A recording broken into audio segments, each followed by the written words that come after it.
Alhamdulillah Alhamdulillahi hamdan katsiran thayyiban kama amar.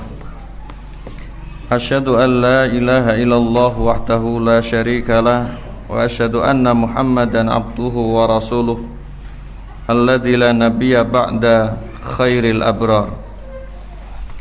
Allahumma salli wa sallim wa barik ala nabiyyina Rasulillahi wa khalilillah Nabiyinal Karim Muhammad ibni Abdillah wa ala alihi wa ashabihi wa man ittaba'ahum bi ihsanin ila yaumin taskhasu fihi al-absar, amma ba'd. Wa qala Allah subhanahu wa ta'ala fi ayatin min ayatil Qur'anil Karim, ya ayyuhalladzina amanu ittaqullaha haqqa tuqatih wa la tamutunna illa wa antum muslimun. Wa aidan ya ayuhan nas ittaqu rabbakum inna zalzalata sa'ati syai'un azim yauma tarawunaha tadhalu kullu murdi'atin amma arda'at wa tada'u kullu dhati hamlin hamlaha wa taran nasa sukara wa ma hum bisukara walakinna adzaballahi syadid. Al-ayah. Ikhwatal mukarramin wal mukarramat, Bapak Ibu, keluarga besar dari Masjid Gria Permata Ilmu, mudah-mudahan kita yang hadir di tempat yang mulia ini pada malam hari yang berbahagia ini mendapatkan kebaikan dari Allah Subhanahu wa ta'ala di dunia dengan dituntunnya kita menuju hidayah. Di setiap ada itikat buruk maka Allah mengingatkan kita. Di setiap ada itikat baik mudah-mudahan Allah mempermudahnya. Serta harapan kita di akhirat nanti kita juga mendapatkan kebaikan, perlindungan dari Allah Subhanahu wa ta'ala, yaitu zuhziha anin nari wa udkhilal jannah. Kita pengen jauh dari neraka dan masuk ke dalam surga, sehingga kita manfaatkan kesempatan yang ada, kita manfaatkan waktu yang telah diberikan oleh Allah, raga yang dititipkan oleh Allah, harta yang diamanahkan oleh Allah, serta segalanya di dunia ini mudah-mudahan menjadikan kita kuat untuk bertakarub dan kita termasuk minas sholihinal muttaqin, di antara mereka-mereka yang soleh lagi bertakwa. Allahumma amin. Salawat serta salam Bapak Ibu sekalian tidak lupa kita aturkan atas Nabi. Harapan kita terus berdoa kepada Allah mudah-mudahan yang terbaik diberikan untuk Nabi, dan kita berharap sebagai umat yang tidak dipungkiri dalam keadaan yang jauh baik itu tempat maupun zaman, akan tetapi peninggalannya sampai dengan detik ini bisa kita pelajari. Kita simak dalam kitabullah, kita simak di dalam hadis, kita simak dari kalam-kalam ulama rabbani kita.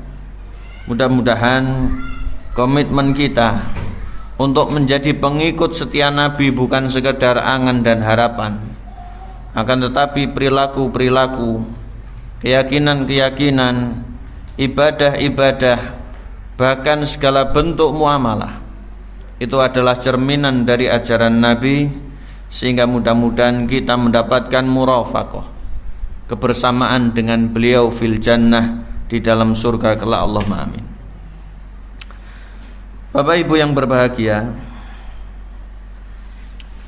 pengajian malam hari ini kita akan membahas satu hal yang ini sudah sering dilakukan, bahkan kewajiban bagi seorang muslim, akan tetapi nyatanya kalau dipertimbangkan lebih dalam dan kalau dihitung-hitung, evaluasi dan introspeksi itu masih harus tetap ada.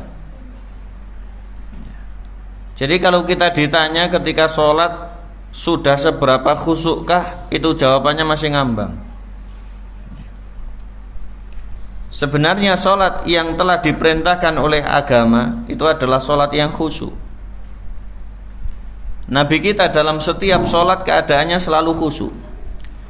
Tapi fakta yang terjadi, tidak semua orang itu melaksanakan sholat, tidak semua yang sholat itu bisa sempurna dengan khusyuk. Di dunia ini diestimasikan oleh para ilmuwan sekarang ini kurang lebih jumlah penduduk sekitar 7,5 miliar. Itu persentase hampir 23% umat Islam. Nah, dari umat Islam yang ajek ibadah sholat itu tidak sampai seluruhnya, dan yang ajek ibadah sholat itu yang benar-benar khusyuk itu juga tidak yang sebanyak sholat. Sehingga balasan bagi orang khusyuk paling puncaknya nanti masuk ke dalam surga. Balasan bagi orang khusyuk paling mentok nanti Allah berikan balasan berupa surga, tidak nanggung, surga Firdaus. Sehingga dari riwayat dikutip oleh Imam Bukhari, pesan Nabi kita yang mulia alaihi salatu wassalam, idza sa'altumul jannah fasalul firdausal a'la. Kalau kalian berdoa mohon surga kepada Allah, jangan nanggung, minta yang paling tinggi, Firdaus. Secara kasat mata kita berdoa itu sangat penting. Akan tetapi kita juga perlu menselaraskan apakah amal kita ini layak untuk masuk ke dalam surga Firdaus. Kalau dalam sholat saja khusyuk masih kangelan. Saya kalau berceramah bahasa Indonesia nyel itu agak bingung jamaah, sehingga campuran bahasa Jawa. Cuma tadi panitianya ini ada yang dari Banjar gitu, sehingga saya khawatir bahasa Jawa nanti salah tompo gitu. Mohon maaf. Ini semuanya dari Jawa atau ada yang dari luar Jawa? Jawa semua nggih. Mudah-mudahan nggih Jawa-Jawa wong ya. Sampai wong Jawa enggak Jawa ini janeman ya. Mungkin baru pertama kali ini kenal saya, alhamdulillah bisa menjadi saudara. Baik, kembali kepada kekhusyuan. Ada satu ayat disampaikan oleh Allah Subhanahu wa taala, dan ayat ini beruntun. Ayat ini sering dibaca oleh para imam mengawali juz yang ke-18. Pada surat yang ke-23 surat Al-Mu'minun, Allah Subhanahu wa taala mendawuhkan, qad aflahal mu'minun. Ayat yang kedua, alladzina hum fi sholatihim khashi'un. Kemudian dilanjutkan dengan berbagai macam ciri khas mereka sampai pada ayat yang ke-10. Kata Allah, ulaika humul warithun. Ayat yang ke-11, alladzina yarithunal firdausa hum fiha khalidun. Jadi orang khusyuk itu tidak remeh. Orang khusyuk akan mendapatkan surga Firdaus. Ayat ini ayat yang mudah. Dikatakan ayat ini adalah ayat yang turun setelah Nabi berhijrah. Allah menyebutkan pada ayat yang pertama, sunnahnya ulama qiraat ketika bertilawah kita membaca ta'awud dan basmalah. Tapi ketika pengajian dan nasihat itu tidak perlu. Qad aflahal mu'minun.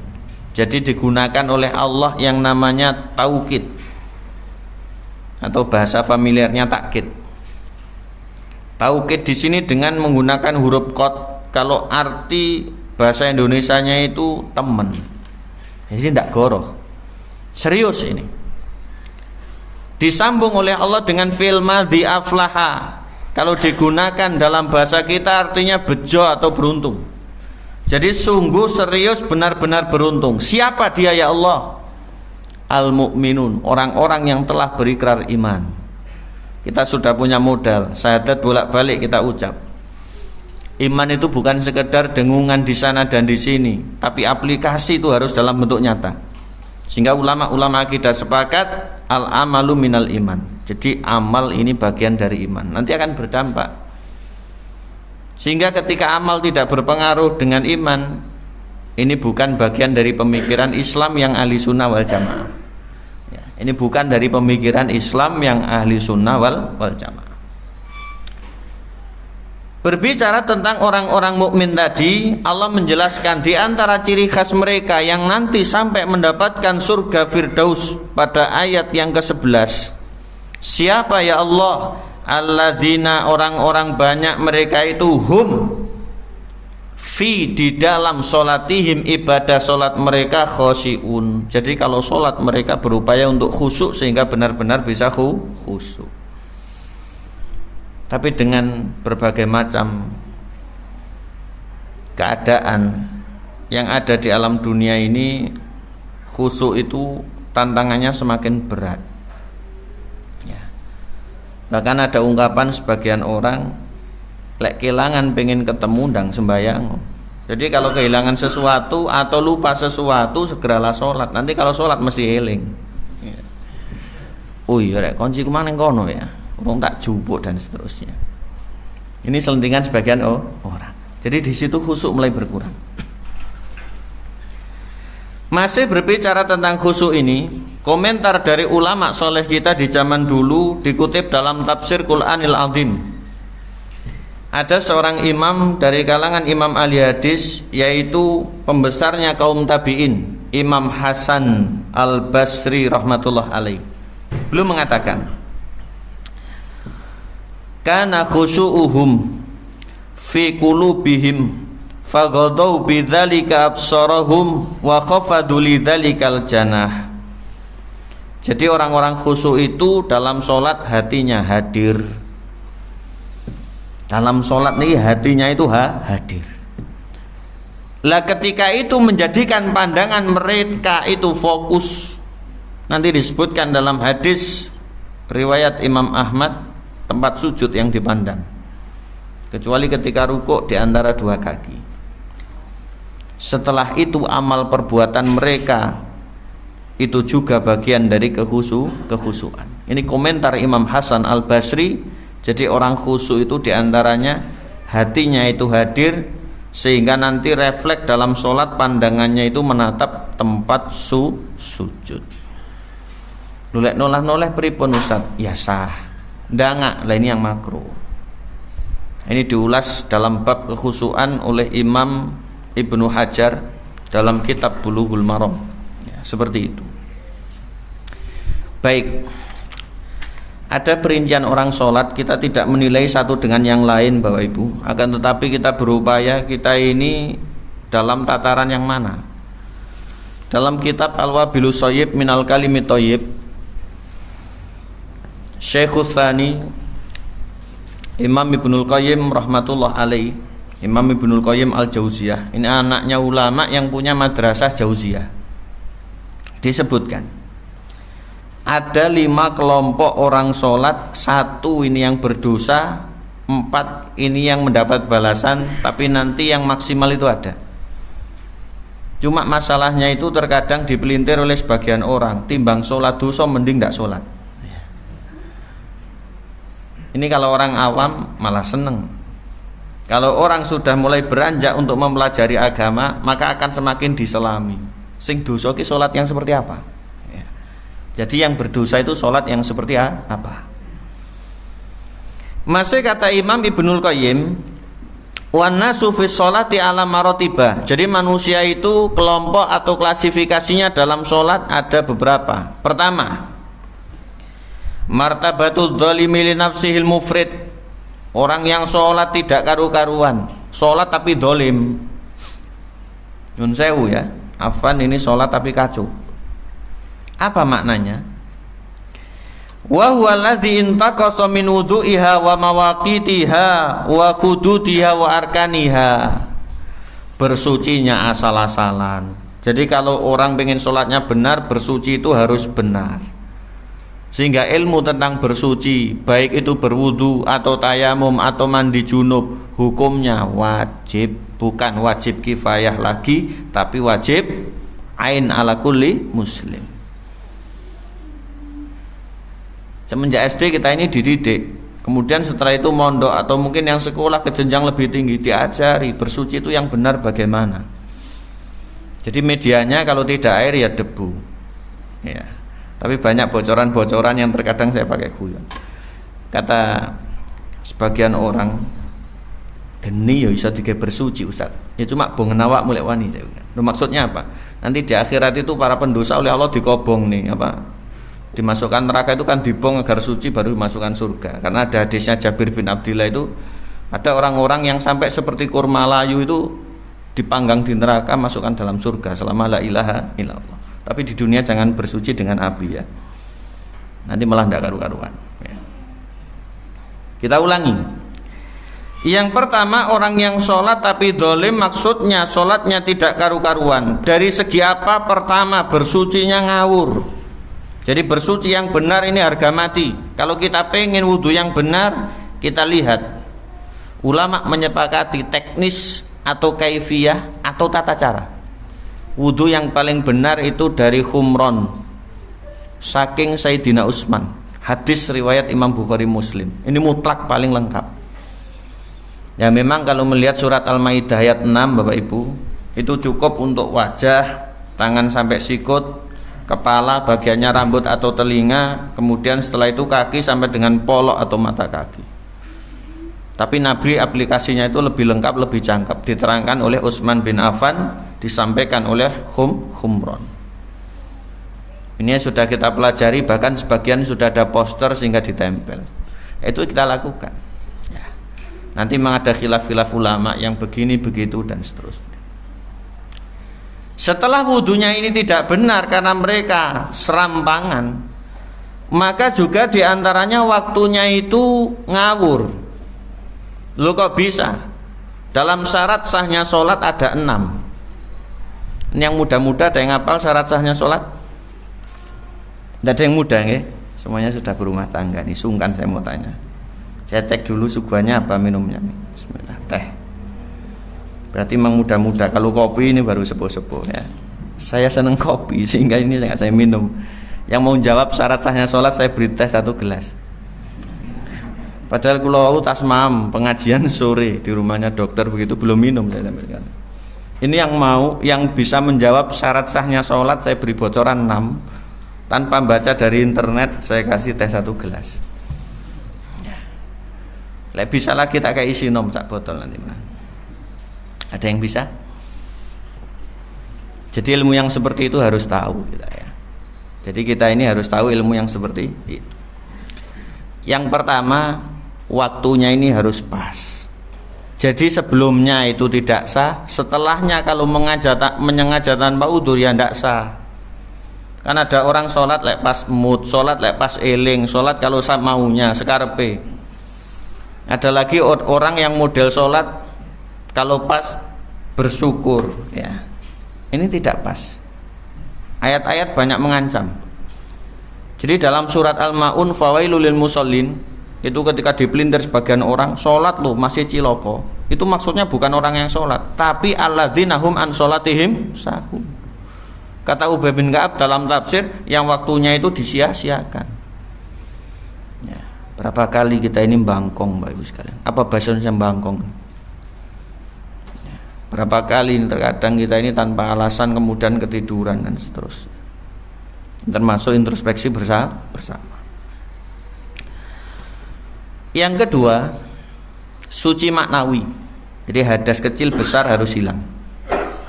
Ini syarat sahnya sholat. Yang ketiga, suci lahiriah. Tempat busana diri kita ya harus bersih. Ini yang ketiga. Yang keempat, aurat harus ditutup. Yang kelima, kiblat harus benar. Jadi kiblatnya harus pas. Yang keenam, baru niat. Niat ini sudah separuh, baru nanti aplikasi baru separuh. Pentingnya niat, tidak ada orang yang selamat kecuali niatnya itu selamat. Disebutkan dalam kitab-kitab Tazkiyatun Nufus. Ini kompilasi dari banyak ulama. Imam Ghazali, Imam Ibnu Qayyim, Imam Ibnu Jauzi. Kata sebagian ulama disebutkan ikhlasu sa'atin najatul abad. Orang ikhlas sekali saja selamat selamanya. Saking pentingnya ikhlas.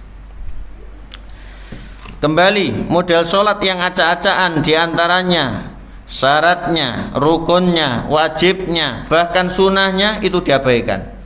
Makruhnya sholat tidak ngerti, batalnya sholat tidak ngerti, sehingga sholat jentat-jenitnya itu dihitung sholat, tapi tidak ngerti yang dilakukan itu ternyata belum absah menurut fikih Islam. Jadi sholat-sholat yang seperti itu, golongan yang pertama, dikatakan oleh para ulama mu'aqab, tidak berpahala tapi malah berdosa. Jadi edukasi tentang sholat ini penting. Kalau bisa buku-buku tentang sholat Nabi itu harus kita pelajari.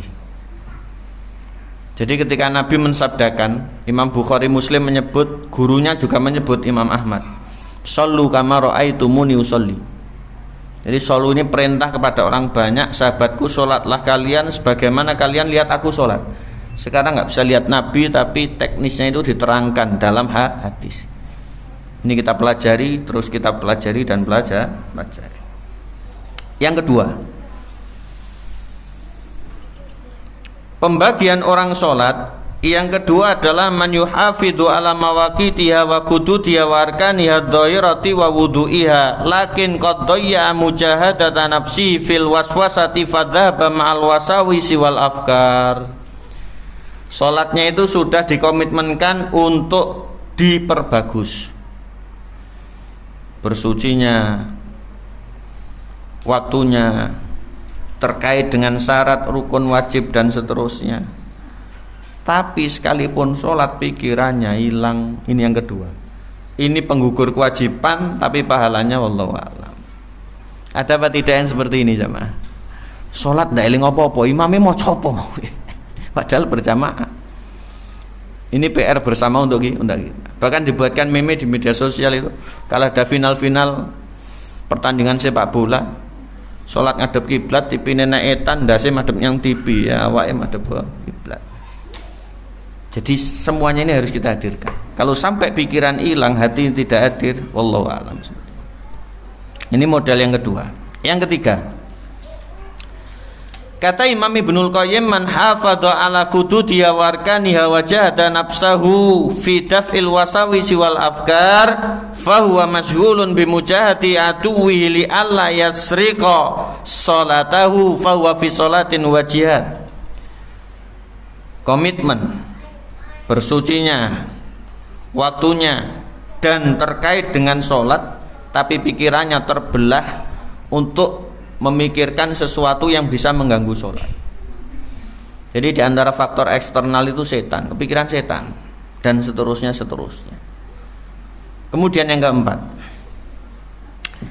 kata Imam Ibnul Qayyim, man idza qama ila sholati akmala huquqaha wa arkanaha wa hududaha wastaghraqa qalbuhu mura'ata hududiha li alla yudayya syai'an minha bal hammuhu kulluhu masrufun ila iqamatiha kama yanbaghi wa ikmaliha wa itmamiha qad istazraqa qalbuhu sya'na sholati wa ubudiyati rabbi tabaraka wa ta'ala fiha.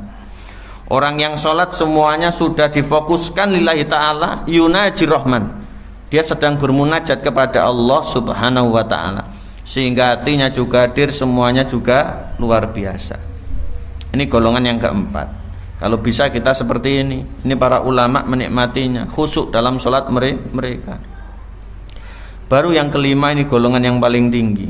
Para nabi, para rasul, sekalipun syariat mereka variatif, kalau sholat ya khusyuk lillahi ta'ala. Seperti apa gambarannya? Man idza qama ila sholati qama ilaiha kadzalik walakin ma hadza qad akhadha qalbuhu wa wada'ahu baina yaday rabbih nadhiran bi qalbi ilaihi muraqiban lahu mumtali'an min mahabbati wa 'azamatihi ka'annahu yarahu wa yushahidu ila akhiril kalam. Orang yang sholat dihadirkan semuanya, pikirannya itu Allah subhanahu wa ta'ala. Pikirannya itu Allah subhanahu wa ta'ala, kebesarannya, keagungannya, tidak ada kepikiran yang lain. Banyak diceritakan tentang sholat orang-orang yang khusyuk. Saya mendapati sebuah riwayat yang disebutkan dalam kitab Suwarun min Hayatid Tabi'in, karya dari Dr. Rafat Basa, ulama Mesir. Jadi ada orang sholat ini ditelisik karena punya amalan khusus. Kok orang ini ajib sekali. Artinya apa? Orang ini kok dihormati oleh yang lain. Apa amalan spesialnya? Jadi kepada Allah ini hubungannya bagaimana? Setelah berjihad itu ternyata subhanallah yang lain itu pada tidur. Kalau malam itu mungkin ngaji terus tidur, ada yang sholat ringan itu. Ini sholat tapi kesemak-semak. Sholatnya tidak mau rame-rame, tidak kelihatan yang lain. Zaman sekarang susah. Cocok sembayang dipoto gitu ya. Sehingga lu tanganmu kok kuali efek kamera enggak nek moto ya. Ini sholatnya di semak-semak, kata yang menelisik ini yang mengikuti saat itu didekati oleh harimau atau singa. Luar biasa. Pikirannya yang mendekati apa yang mengikuti ini, kalau saya yang dimakan ini belain, apa belain itu? Payah sudah. Kalau dia yang dimakan juga bagaimana ceritanya? Subhanallah, tidak bergeming, seakan-akan nggak ngerti kalau sedang ditunggu oleh binatang buas. Setelah salam binatang buasnya pergi. Allah jadikan mahabbah makhluk pada dia. Ini jamaah. Sekarang tidak. Sholat Allahu Akbar, cokot jingklong, atasnya digigit nyamuk, dikukur ping pitu sampai melontos. Ya. Ujian orang sholat seperti itu. Biasanya nggak gatel kukur-kukur sawah. Ya, biasanya itu tidak pengen buang angin kudu ngentut terus rasanya. Ya. Ini ujian. Sehingga mudah-mudahan kita ini bisa semakin khusyuk. Ma'asyiral hadirin wal hadirat rahimani Allah wa iyyakum, Bapak Ibu kaum muslimin muslimat sekalian yang kami muliakan. Maka dari sisi teori, yaitu ilmu fikih menyebutkan agar sholat ini bisa khusyuk itu ada langkah-langkah, dan ini kita yakin sudah kita laksanakan, tapi butuh pendalaman. Yang mungkin kacrit atau keperucut 1-2 ini penting untuk kita adakan. Karena kalau sholat kita ini pengen menjadi khusyuk, kalau khusyuk terus nanti sampai kita dicabut nyawanya oleh malaikat maut atau malaikat kematian, itu kita punya bekal untuk menghadap Allah Subhanahu wa ta'ala. Dikatakan minal umuri lati tu'inu alal khusyuk fi sholat mimma yali, di antara faktor yang bisa menghadirkan khusyuk itu banyak, ada 7 ya. Dalam kitab saya dikutip 7. Yang pertama, an yastahdhiral muslimu 'azamatal bari wa annahu waqifun baina yaday jabbaris samawati wal ardi. Jadi saat sholat itu anggap dia sedang munajat dengan Allah yang maha agung dan maha besar. Dia ini tidak boleh bahwasanya saya ini begini, pangkat saya seperti ini, ilmu saya itu loh sampai begini. Tidak boleh seperti itu. Kalau kita lihat dalam ilmu sains, ketika ada bumi 7,5 miliar manusia di dalamnya, kita sebagian kecilnya saja. Lah itu ada dalam tataran tata surya, kemudian galaksi, dan subhanallah. Kalau malaikat sewaktu-waktu meniup trompet atas perintah Allah, buyar semuanya, terjadi hari kiamat jamaah. Gitu setelah sholat masih ada orang itu yang menyombongkan diri, merasa sholatnya itu sudah luar biasa, bekalnya banyak. Jadi kita ketika sholat itu munajat menghadap kepada Allah, zat yang maha agung, yang maha besar, yang maha tinggi, yang maha mulia. Kita ini sungguh tidak ada apa-apanya. Banyak ayat yang menyebutkan tentang kebesaran Allah Subhanahu wa ta'ala. Saya pesan, jadi kalau di masjid ini ada atau di mana, silahkan dibuka kitab Riyadhus Shalihin. Itu kitab yang mubarakah. Penulisnya ini ikhlas sehingga setiap masjid itu ada, umat Islam kenal. Ini terkait dengan adab-adab dan perintah-perintah Allah. Dalam Kitabul Ma'murat, perintah Allah, ada bab yang ke-50 disebutkan oleh Imam Al-Hafidh An-Nawawi rahmatullah alaih, babul khaufi, bagaimana cara menumbuhkan rasa takut kepada Allah. Jadi orang itu perlu khauf, wajib takut kepada Allah. Ini ibadah hati. Selama ini kan terkadang takut ini terselip, kalau ada begini begitu baru takut, kalau tidak mentengkelek istilahnya. Jadi di antara yang disebutkan banyak sekali. Contohnya hadis yang disebutkan di dalam kitab Sahih, bahwasanya kata Nabi pada hari kiamat jahanam dihadirkan, saat itu diseret dengan 70.000 kekang. Setiap kekang diseret 70.000 malaikat. Berapa kalau dihitungnya? 70.000 kali 70.000, 4.900.000.000 malaikat. Itu matematisnya. Nah, malaikat itu luar biasa. Gitu masih ada orang nanti masuk neraka ini tidak lama, Allah memaafkan. Ini pemikiran orang Yahudi ya, illa ayyamam ma'dudat. Yang kedua, asani, yang kedua, untuk menghadirkan khusyuk itu adalah an yandural muslimu ila maudhi'is sujudi wa la yaltafit fi sholati. Yang bersangkutan ketika sholat itu harus fokus ke tempat sujud, jangan nolah-noleh ngelirak-ngelirik. Nah, ini yang kedua.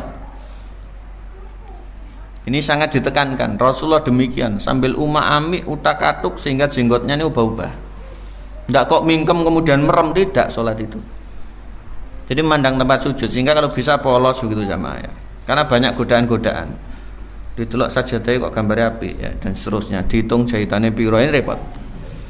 Bahkan dulu di tempat kami mondok itu kelihatannya sarungnya aja digawe iso apa lepas. Tapi saya ini ada. Soalnya ada orang di belakangmu nanti terganggu ya. Ya, biasanya orang itu lihat templean sarung ya. Lihat bahkan nate keramik sing masang tepak apa ora ya. Kalau anak muda pas tarawih terlalu lama ngimami jam digital gitu loh. Surat apa yang dibaca ndak barbar ya. Fokus khusyuk menghadap tempat sujud. Nabi berpesan. Hadis dalam kitab Musnad. Jadi tambahan informasi, Musnad itu apa gitu. Jadi hadis yang dikompilasikan dari seluruh sahabat Nabi, mulai yang abdol sampai buncit itu disebut Musnad. Yang sahih banyak, yang dhaif ada. Imam Syafi'i punya Musnad, tapi yang terkenal Musnadnya Imam Hambali atau Imam Ahmad bin Hanbal. Ini dalam Musnad itu. Dikutip begini. Abu Dzar radhiyallahu an atau Al-Ghifari, ini orang ketiga yang masuk Islam dari luar Mekah, dari sisi Madinah. Abu Dzar Al-Ghifari. Ada yang tahu namanya, Pak? Terkenal hadisnya ini. Jundub namanya. Jundub bin Junadah. Kata beliau radhiyallahu an, Nabi SAW mendawuhkan. Jadi sabda Nabi begini. La yazalullahu muqbilan alal abdi fi sholatihi malam yaltafit. Jadi Allah itu terus akan melihat sholatnya hamba selama dia tidak noleh. Jadi ketika munajat kepada Allah, Allah itu terus melihatnya selama dia tidak noleh. Ini nggak boleh diakal-akal. Ustaz, bumi kan bulat, sing sholat kan akeh. Jadi setiap waktu itu sholat terus ada. Allah melihat ini dan ini kemahakuasaan Allah. Nggak boleh dipikirkan dengan akal manusia. Terkadang orang-orang aklan itu menolak sehingga nanti menjadi orang zindik, kufur terhadap hadis atau sunnahnya. Nah, perkara Nabi turun ini, perkara Allah turun begini, perkara masalah ini begini, repot nanti. Kita tidak boleh seperti itu. Hamba ketika munajat kepada Allah, sholat dilihat oleh Allah Subhanahu wa taala selama tidak noleh. Faidan sarafa wajhuhu in sarafa anhu, kalau dia noleh Allah tinggalkan sholatnya. Arti ditinggal di sini, sholatnya itu berkurang nilainya di sisi Allah Subhanahu wa taala. Jadi kalau di persentase sekian Allah. Jadi kalau bisa kita ini tidak noleh. Jadi pesannya istri, pesannya ibu-ibu, Pak, jangan noleh sing setia begitu ya. Katanya ibu-ibu seperti itu. Tapi tidak ada lagi setia ini ya. Insya Allah setianya tok-tok di hadapannya ya. Tapi kita ngaji ini mudah-mudahan semakin sakinah, mawaddah, warahmah. Jadi saya pesan betul rumah tangga ini mudah-mudahan dengan ngaji semakin sakinah, mawaddah, warahmah ya. Kalau kita tidak mampu jangan coba-coba. Bukan berarti saya ngendoni. Karena banyak cerita itu ketika dihadapkan dengan saya gagal. Saya ini termasuk tapi terkadang itu ada masalah diumpatkan ke saya teman. Kapan hari itu dari luar kota ada yang konsultasi, pasangan muda sudah punya beberapa anak, hampir gagal, tapi saya rukunkan kembali ya, saya pesan nih, jangan lupa pengajian, di situ sumber keselamatan ilmu. Ngaji sinten Ustaz? Ya Ustaz yang benar. Di mana Ustaz? Ya banyak di masjid, jangan tanya ini. Kemudian alhamdulillah melaksanakan itu. Jadi mudah-mudahan dengan pengajian keluarga kita ini sakinah, mawaddah, warahmah. Ini tujuannya jemaah. Yang ketiga, asalisu, untuk menghadirkan khusyuk yang ketiga, tadabburul Qur'anil Karimi wal adhkaril lati yaquluha fi sholatih. Yang ketiga caranya adalah dengan mengetahui dan menghayati setiap makna dari ibadah sholat, ayatnya, doanya, zikirnya dan seterusnya. Ini penting. Kita tidak mondok-mondok amat, tapi mohon maaf saya pesan kepada para jamaah kalau bisa belilah Quran terjemah. Memang di situ masih dibutuhkan penjelasan berupa tafsir, tapi setidaknya kalau baca terjemah kita ini akan ngerti, dekat dengan kitab kita. Ya. Kita ini memang belum kelasnya. Bismillahirrahmanirrahim dengan menyebut nama Allah yang Maha Pengasih lagi Maha Penyayang. Kalau menyebut asmanya Allah, kamu Maulas, Turkan Muasih, ya. Belum kelasnya. Tapi setidaknya ketika ada Bismillahirrahmanirrahim itu ada gambaran, kita sedikit demi sedikit tahu maksudnya. Ada orang sholat itu diberikan jaminan oleh Allah di dalam surat Al-Ankabut, inna sholata tanha 'anil fahsya'i wal munkar. Jadi sholat itu mencegah perbuatan keji dan mungkar. Maknanya dibawa keluar setelah sholat. Khusyuknya ini awet. Tidak, sholat ibadahku, tapi nyolong kan penggayaku, ini repot. Ya. Tidak boleh dipisah. Tidak boleh dipisah. Ada orang ketika sujud subhana rabbiyal a'la, atau dalam riwayat Imam Abu Daud subhana rabbiyal a'la wa bihamdi, atau yang sering kita baca subhanakallahumma rabbana bihamdika allahumma ighfirli. Artinya kita memuji menyanjung Allah zat yang maha tinggi. Dengan kerendahan kita letakkan bagian yang paling berharga, kepala itu di tanah tiada harganya. Bar sholat sik sombong, tanpa makna. Ini tanpa makna. Jadi setiap bacaan, setiap ayat, setiap zikir, setiap doa kita hayati maknanya jamaah. Itu menghadirkan kekhusyuan. Disebutkan bahwasanya Umar bin Khattab radhiyallahu an pernah ngimami sholat subuh, membaca beberapa ayat, kemudian akhirnya beliau pingsan, sakit. Nabi itu tidak 1-2 kali nangis ketika ada ayat azab, ketika ada ayat tentang nikmat-nikmat surga, rindunya ini membuncah. Luar biasa sehingga dihayati betul. Nabi saking khusyuknya pernah ketika sholat ada sahabat coba ikut ini sholat tahajud, baca Al-Baqarah tuntas, baca An-Nisa tuntas, baca Al-Imran tuntas. Kalau tidak khusyuk apakah mampu? Tidak. Sehingga ketika di Blitar itu ada tidak tahu model apa sholat taraweh berapa menit itu? 13 menit. Coba ditanya pimpinannya, ya saya begini malah khusyuk ya. Khusyuk dari mana ya? Itu tidak khusyuk. Jadi khusyuk ini semakin lama semakin menghayati sholat. Disampaikan oleh ulama, fa idza tadabbaral muslimu adhkarar ruku' was sujud wa ghairaha minal adhkari kana dzalika awalil qalbi wa aqrab lil khusyuk. Kalau ada orang sholat, zikir atau bacaan atau doa, ya ruku, ya sujud, yang lain itu dipahami dan dimaknai, maka yang bersangkutan hatinya itu akan betul-betul merenungkan dan khusyuk itu semakin mudah untuk digapai. Allahu Akbar, imam membaca sampai selesai, waladhdallin, amin. Ini kalau kurang khusyuk wis bedek atine. Pengen panjang atau pendek? Ya semuanya relatif. Jawaban yang diplomatis ya terserah imam ustadz, sakjane pinginnya pendek. Tapi ketika ada alif lam mim panjang begitu, terkadang jantung rodok kumat barang ya. Khusyuknya hilang. Sehingga lek dawa tambah enggak khusyuk. Ustadz aku pengen sholat munfarid dewe-dewe lebih khusyuk. Jamaah malah enggak khusyuk, terlalu panjang. Ini repot. Ya, ini yang repot. Dan penyakit seperti ini itu tidak menutup kemungkinan masih ada, teman. Saya itu pernah sholat diimami guru saya Ustadz Mubarak Bamualim. Jadi Ustadz Mubarak itu guru saya, hafizahullah taala. Ketika itu sholat malam itu biasa di tempat kami itu antara jam 1 sampai sahur. Waktu itu saya ada banyak kegiatan, capek, pengen sholat lungguh. Ternyata sudah saya mau niati pengen sholat lungguh, saya ngadeg lagi. Di depan saya ini ada orang kakinya itu satu, sholatnya ngadeg pakai cagak, tongkat, subhanallah.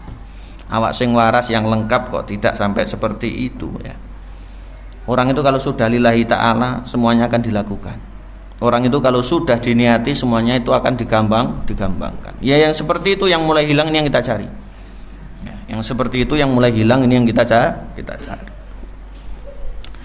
Yang keempat,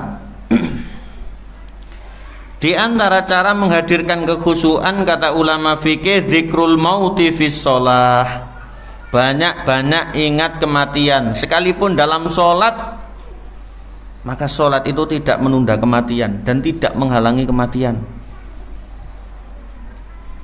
Artinya apa? Ketika sholat, anggapan kita bisa jadi ini sholat yang terakhir yang kita kerjakan, setelah itu kita disolati. Apa maksudnya? Kita perbagus, kita tenanan, kita lebihkan daripada sebelum-sebelumnya. Dan dalam seumur hidup kita, kalau kita anggap demikian, luar biasa. Terkadang yang mengganggu khusyukan ini orang sholat tapi keinginannya masih banyak, begitu loh jamaah. Betul lah, betul. Sehingga sholat itu terkadang disambi. Karena ada ini saya tak sholat dulu.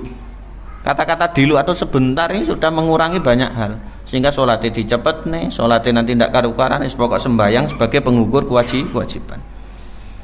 Jadi kata-kata dulu ini harus kita hindari. Sekalipun ada tamu, ajak dia sholat. Ya, sekalipun ada tamu.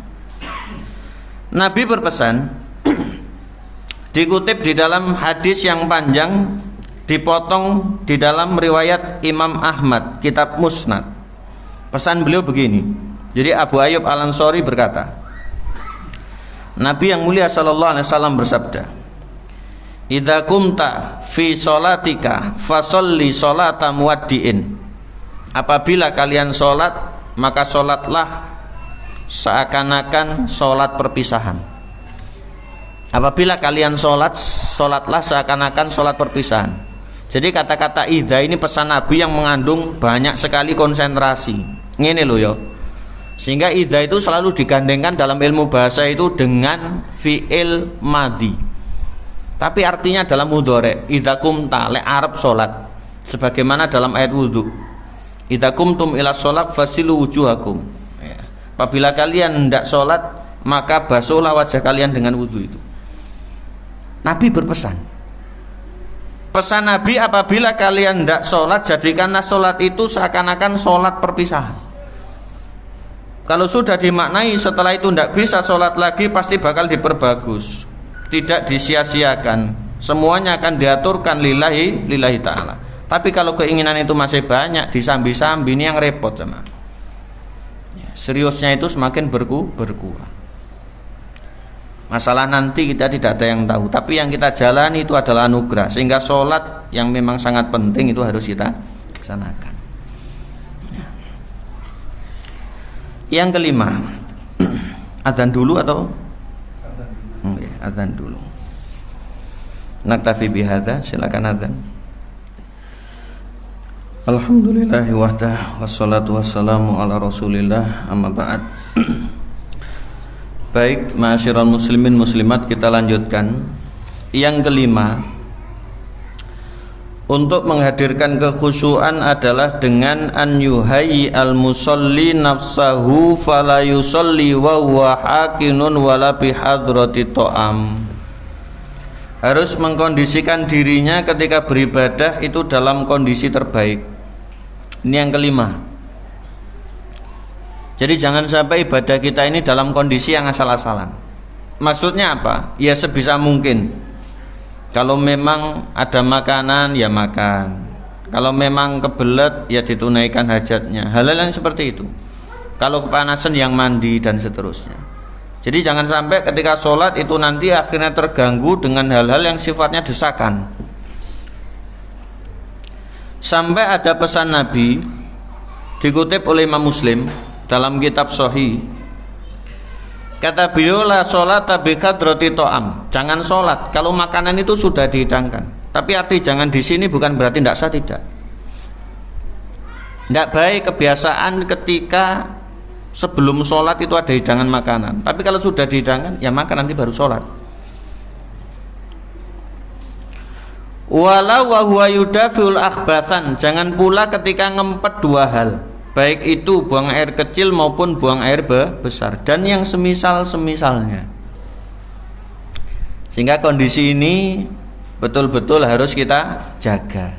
Sehingga kalau dihitung-hitung memang kita hidup ini untuk menunggu waktu sholat itu ada benarnya. Kita persiapkan diri kita. Yang tidak enak mulutnya ya kita gosok, yang gerah badannya ya kita mandi, yang ngantuk ya kita istirahat dulu. Bahkan sholat dalam keadaan ngantuk itu tidak baik. Sholat dalam keadaan panas itu juga tidak baik. Berkali-kali saya itu memberikan solusi, ini ngapunten ya, karena masjidnya sudah di AC, alhamdulillah. Saya itu juga ikut seneng. Ustadz, enten opo, saya bilang, ada apa? Di sini itu terkadang ustadznya itu terlalu panjang atau pendek kalau ceramah, dan terkadang itu gampang kesel. Oh berarti masjidnya ini butuh di AC, saya goyani seperti itu. Musolanya ini butuh di AC, karena memang asupan oksigen ini penting. Jadi sholat dalam keadaan gerah panas itu kurang pas. Jadi dalam keadaan seperti ini itu memang baik. Sehingga semakin banyak tempat yang representatif itu seharusnya mendukung kekhusyuan jemaah. Bukan bahkan malah bukan sebaliknya. Termasuk dengan penyediaan fasilitas koneksi jaringan itu adalah untuk semakin mendekatkan diri kepada kebaikan. Tapi ada golek wifi nak masjid ketika ada adzan mau qomat ngalih ya. Kamar mandi sudah diperbaiki, tempat wudhu ada, buang hajat, raup mau ibadah ngalih ya. Kak nyemplungi kota amal menisani repot. Ya. Ini introspeksi untuk semua. Jadi masjid di sini mari untuk kita kondisikan sebagai tempat ibadah. Yang keenam, cara untuk menghadirkan khusyuk berikutnya adalah mujahadatun nafsi fil khusyuk fal khusyuk laisa bil amri sahli fala budda minas sabri wal mujahadah. Serius dan kita jadikan khusyuk ini sebagai sebuah harga mati. Artinya apa? Kita bebankan pada diri kita tanpa makna yang macam-macam, pokok kita ini berupaya khusyuk. Karena di dunia ini tidak ada hal yang gratis. Allah memberikan kita nikmat, oke, gratis, tapi kita dituntut bersyukur ya. Dan Allah jadikan di dunia ini adanya tempat sebagai bentuk sebab akibat. Sehingga dari kecil kita ini diajari kalau rajin nanti pangkal kaya, pangkal apa? Pandai. Kalau hemat pangkal kaya. Sekalipun nanti itu tergantung Allah yang menghukuminya. Sehingga diantara ucapan usaha tidak hasil tidak akan mengkhianati usaha ini kalau dimutlakan ya bisa akhirnya kemusyrikan, terlalu percaya diri. Tapi kalau di situ ada keyakinan kepada Allah ini tidak masalah. Kita diajari semenjak kecil hal yang seperti itu, baunya ini positif. Sehingga kalau orang berupaya khusyuk, insya Allah Allah berikan. Sebagaimana janji Nabi ada disebutkan dalam kitab Riyadhus Shalihin, lafadznya waman yatasabbar yusabbiruhullah. Orang yang berupaya untuk sabar Allah jadikan dia penyabar. Jadi akhlak-akhlak seperti itu butuh dipelajari. Dan ibadah ini kita butuh belajar ya, ibadah ini kita butuh belajar. Ada satu ayat ini terkenal di penghujung surat Al-Ankabut yang menjadi janji dari Allah Subhanahu wa taala. Jangan simak surat Al-Ankabut surat yang ke-20 berapa? 9 ya. Pada ayat terakhir, walladzina jahadu fina lanahdiyannahum subulana wa innallaha lama'al muhsinin. Dan orang-orang yang bersungguh-sungguh di jalan kami tunjukkan, kami permudah untuk mereka jalan kami. Dan sesungguhnya kami, kata Allah, bersama orang yang berbuat baik. Kami di sini bukan zatnya Allah. Apa artinya? Hidayah kepada subul, jalan tadi itu petunjuknya Allah bersama orang yang berbuat baik.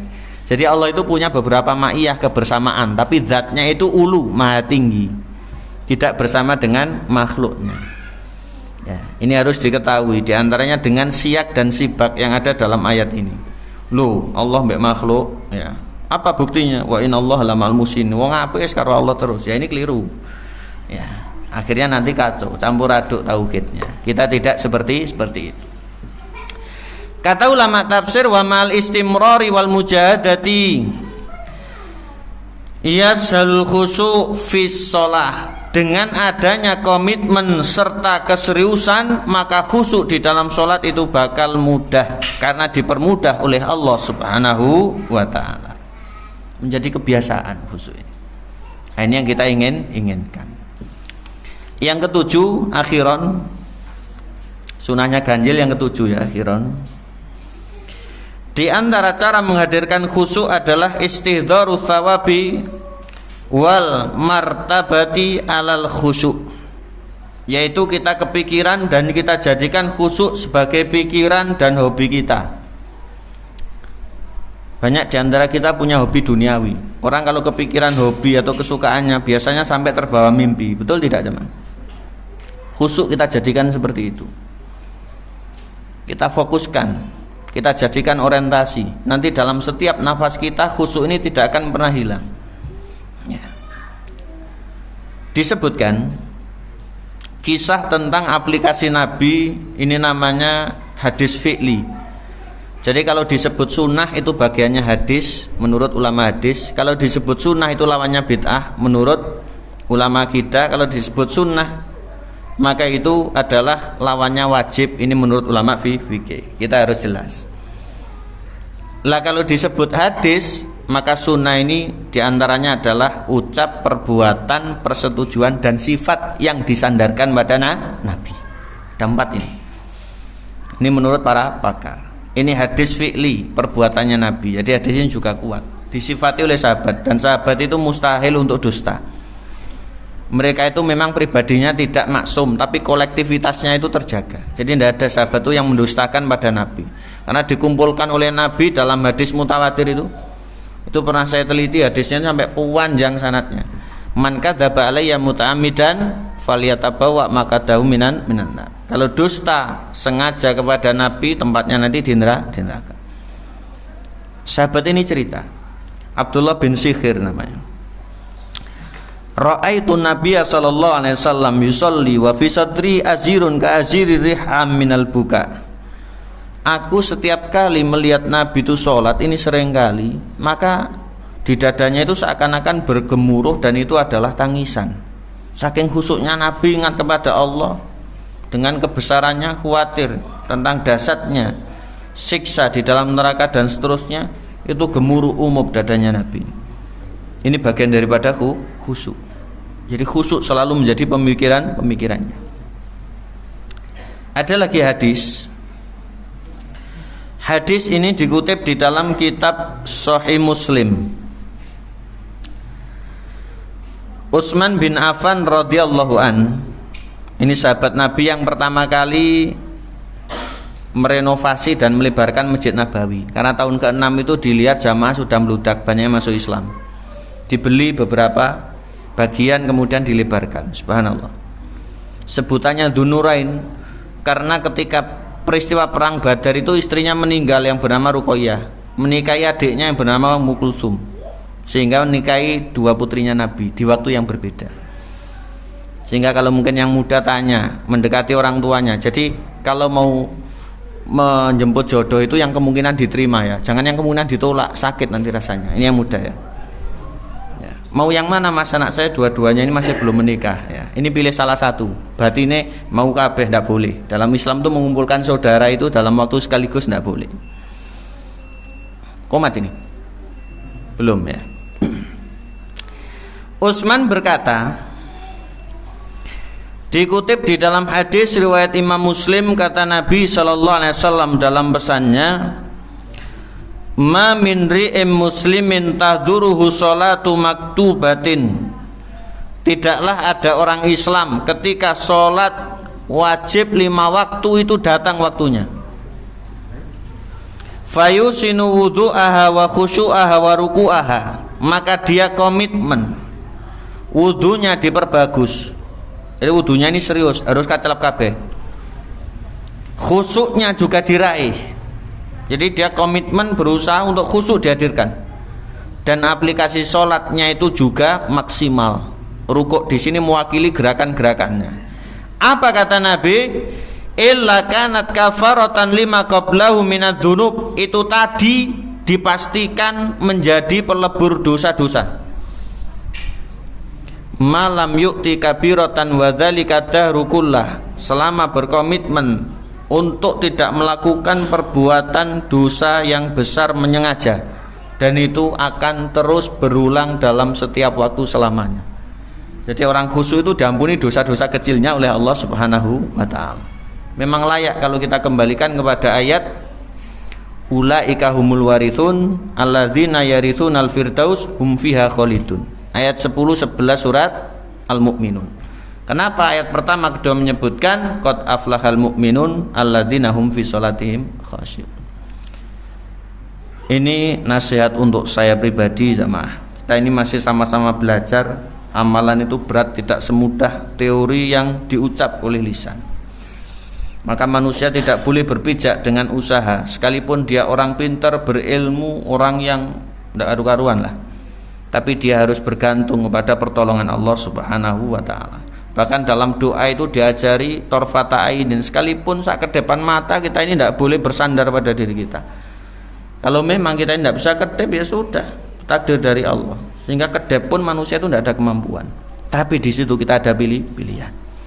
Allahumma ja'alna minas sabirin, minas sholihin, minal muttaqin, minal khasyiin. Mudah-mudahan nanti kita dengan upaya dipermudah oleh Allah Subhanahu wa taala untuk menjadi orang khusyuk dan istiqomah. Allahumma amin.